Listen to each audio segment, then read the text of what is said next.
Hartford, Connecticut. We over here is Dominican Drew, Hot 97 producer, Kiss FM producer. We over here at the New England Seminar in Hartford, Connecticut, getting mad love out here with a whole bunch of different panelists and everybody talking about the music business and everything. And you know, I'm here with my boy Kevin W. Reese. He's doing his thing out here, so quick shout out to Kevin W. Reese. You know what it is. Kevin W. Reese. I got Ivory Snow and Drew here, and I'm gonna start with you real quick.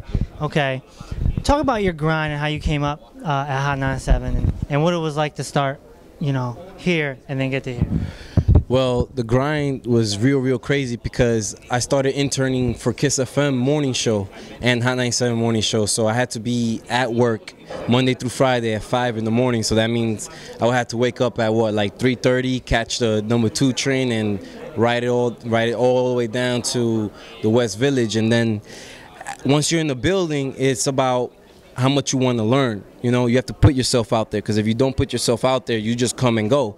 So I did everything when I was an intern. I tried to learn how to produce shows, how to produce DJs that were there, how to make my own imaging. I got to know everybody. That's the important thing. You got to network, and you got to network with everybody in the building. I was in the sales department, I was in the mail room, I was in the promotions department, I was in the on-air studios. I was everywhere getting to know everybody so they could get to know you. And once they get to know you, and when they're looking to hire somebody, they're always like, oh yeah, this guy. And your name keeps on coming up, and if your name keeps on coming up, that's how you get the job. Yeah, you stay in people's minds now. Yeah. Now over here in Hartford at Hot 97, like we deal with these unsigned artists, you know, they're vicious with us, you know. So I was curious as to what type of things you go through or your colleagues go through at Hot 97, and I'm just curious to see if there's a similarity. Well, with artists, unsigned artists, yeah. Well, a lot that we get is we get people that wait outside the building. Like a lot of artists that come outside the building with their CDs, and they come in their cars, and then they'll stay out there for hours and hours waiting when they know if somebody like Flex is coming up, or Angie Martinez, or that's how Pat Poose met K Slay, right? Yeah, that's how Pat Poose met K Slay, and you just keep on showing up in front of the station, and you know, and I mean they might kick you out, the security, because there's a lot of security there. But they won't let you in the building, but they'll let you outside and stuff like that. And you just keep on showing your face and keep on pushing your music out there. And that's how we deal with unsigned artists. And then another thing, when DJs are DJing in clubs at night, you know, always coming up to them and giving them these CDs and stuff, like, you got to keep on bothering the DJs. But how much local music does Hot 97 play, though? Well, the local music, especially with PPM right now and the rating system. Yeah, the new rating system with PPM has changed the radio game a lot. Local artists being played on the station is basically would be during a DJ mix, never during a program show, because the program director programs the certain type of music into the system, and that's what's on rotation. Now, for a local artist to get a song played, it's because he had a certain type of relationship with the DJ who's ever DJing at that moment. You know, maybe a certain DJ has heard his music before, and he keeps on seeing him at events and keeps on remembering him, and repeatedly, like, damn, this guy keeps on bothering me every time I go to a club. And then they actually listen to a record and they're like, damn, okay, this record's actually good. They might throw it on the set. That's how that happens. Right. So no matter what, whatever radio station you work at, you're gonna get hit with that unsigned heat. Yeah. And I'm not talking about the quality of the music. I'm talking about heat as in that pressure, you know? Right? Everybody just trying to make it happen, you know? I mean, and that happens all the time. Like myself, I'm working with an artist called Mr. Ivory Snow, standing to your right, you know? He's done shows where he's opened up for Big Sean, opened up for Cassidy, and has a music video out now that's with Park City that's absolutely dope. Definitely gotta check that out on YouTube. But he's a kid where we try to get his music to all the DJs and push him out there and try to get as many shows as you can, because what's important is the shows. You got to do shows. That's how people recognize who you are, because they're like, oh, I saw him at this last show I was at, and he's here again. Oh, I saw him at this show.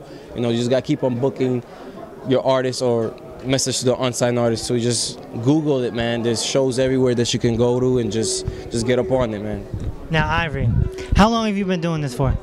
I'm 21 now. I've been doing this since I was the age of 12. Okay, all right. Now, how do you think the game has changed as far as being an unsigned artist over, say, just just the last 5 years?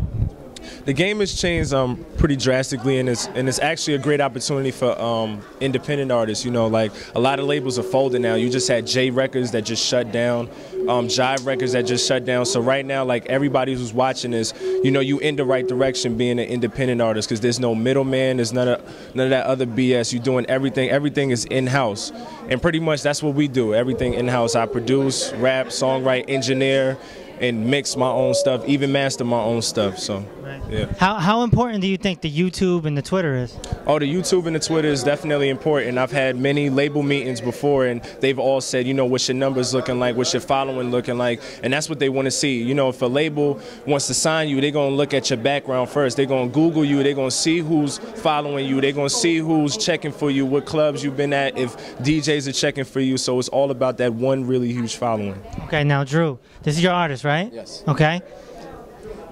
Do you feel any pressure working for the biggest hip-hop radio station in the world, and you have an artist, and I'm sure your colleagues know you have an artist? Do you feel like, do you get stereotyped sometimes, or do people look down on you and like, oh, he's going to hand us a record? Because I know what it's like. I've been in that situation before, being 10 years on Connecticut's biggest hip-hop station and having artists in my past. So I'm curious as to what you go through.